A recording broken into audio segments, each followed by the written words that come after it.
Welcome back to the Mr. ThinkSmart Show. I am back home with my boy, Willie Moore Jr. I need you to like and subscribe and share this video. 100%, man. We're back in Berkeley. I got my boy. I grew up with him. We here. Right. Berkeley's finest is coming soon. I guarantee it. But I got him on the show. I need him to tell y'all his story. Why? Because his story inspired me. I know his story, but I want him to say it for himself. Yep. I lived it with him a lot of bit. Yeah. But I want him to tell it because he is empowering others to be great. He empowered me to be great. Yeah. You better believe. Believe, bro. Period. Yeah. Believe, period. Anyway, Willie Moore Jr. Man, what's up, Joe? Mr. Think Smart, this is our new move. Mr. Think Smart. Y'all do it with us. Mr. Think Smart. I think that's dope.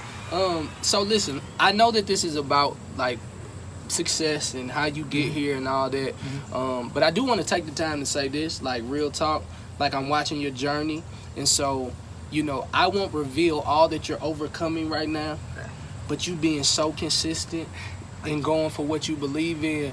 Like, I want to tell the people just a little bit about your character. There was a time in my life when I was this guy named Pretty Willie. Now, if you're watching right now, you realize the pretty gone, I'm just trying to hold on to handsome. You hear me? I'm holding on to handsome as much as I can, praise God, in my 30s, all right? But there was a time in my life where I had a record deal and I was doing pretty good. Nelly was selling a lot of records. I was selling like 2 records, like forever, like just 2. Nelly was selling $1 million every week. What you said, 2, that's it. So they got me off the record label. But I had started my independent thing, and I had this song called Lay Your Body Down. I'm in Milwaukee. I'm by myself. Like, I'm by myself. You hear me? Yeah. And I remember you guys called, and you was like, yo, bro, we coming. And I was in a space where I didn't know who my friends were.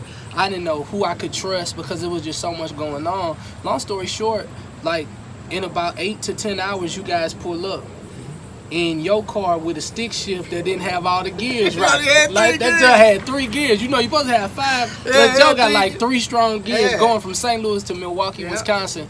And at that moment, it just spoke a lot about your character. Like I don't even know back then because I was so kind of self-absorbed that I don't know if I was ever able to tell you guys just how much that was a pivotal moment of encouragement for me because I had never had a friend who would go that far just to make sure that another brother was okay, and from then on, you know, we grew and did the things that we were able to do. So it speaks a lot about your friendship character and the integrity that you walk in as a brand. Like if that's something that you've done for years, and you know that's most appreciated. So I just wanted to start off by saying thanks, bro. Man, he interviewing me and talking about me. I'm trying to talk about him, but I appreciate it. Like they don't know the story. I don't really embellish on it a lot because I don't want people to think that I'm trying to piggyback, and I'm gonna make my own way because we both from Berkeley. Yeah, we from Berkeley. We from Berkeley, and we in Berkeley right now. Yeah, I'm in front of my mama's house. If it look like an old school living room, it's because my mama and them still stay in Berkeley, and they will not move. Like it don't matter. Big facts. Like honestly, I've tried to move them to another place in Missouri. I've attempted to move them to Atlanta, but mama them like we in the hood. Every other place is boring. Big facts. I was like, what? Yeah, baby, I got to have a little action. My dad told me the other day, man, you know some Negroes ran through here shooting, and I said, they was shooting, what you do? He said, hell, I was sitting there, they wasn't shooting at me. I'm like, Daddy, who likes this? But when you grow up where we from, man, it's just normal, whatever. It's real. Yeah. Well, let's get to it. So, radio show. Yeah. Booming. Yeah. Big. Huge. You was like on BET Gospel Award show, like co-host, like. Yeah. The sound of gospel is the sound of American music. It's the common thread running through the fabric of everything you hear. You did that. Yeah. You did that. You know the thing is, and not trying to be weird, but I don't ever really notice it. It's like, cause I'm working so hard on my mission. Right. Like it's easy to get excited about the accolades, but I did that as Pretty Willie.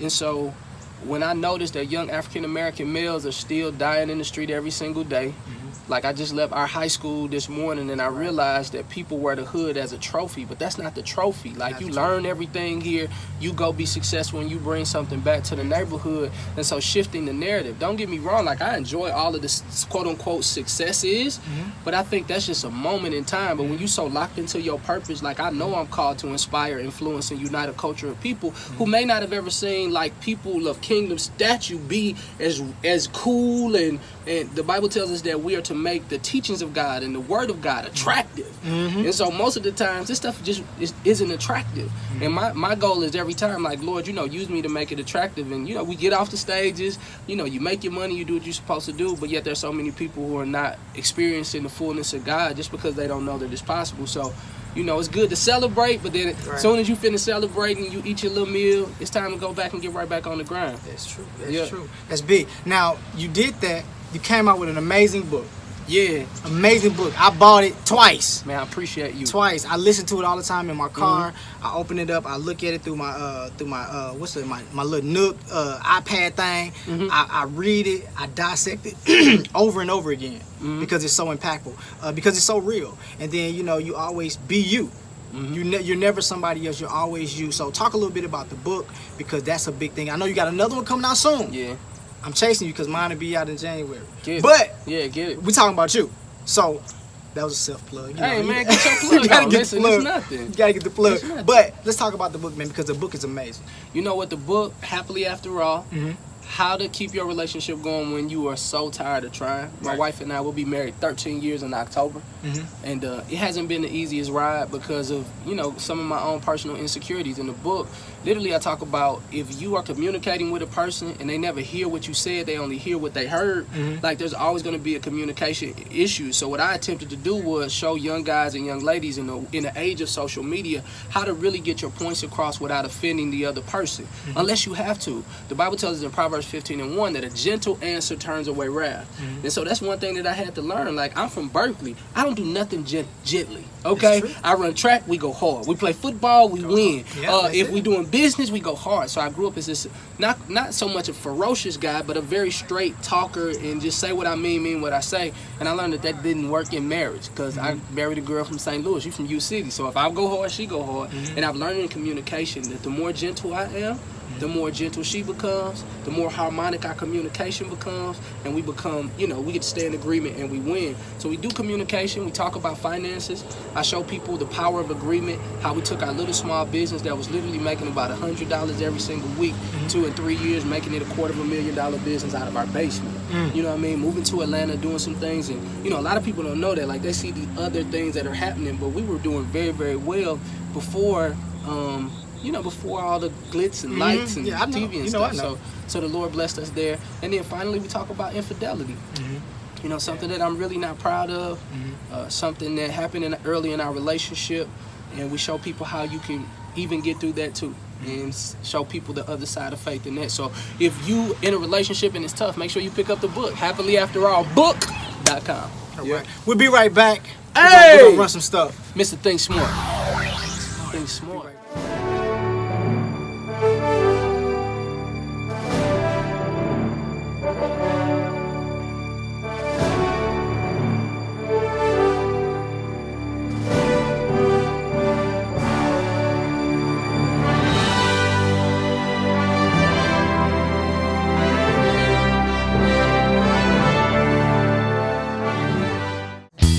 We are back on the Mr. ThinkSmart show. Check it out. I still got my boy.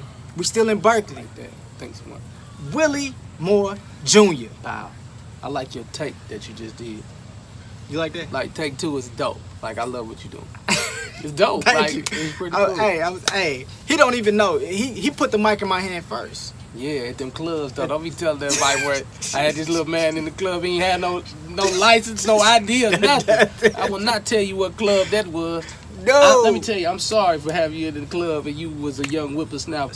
Yeah, but I trust you. I'm 17. I was trusting you. Like, I trust you. Like, it's hard to find people that you can trust and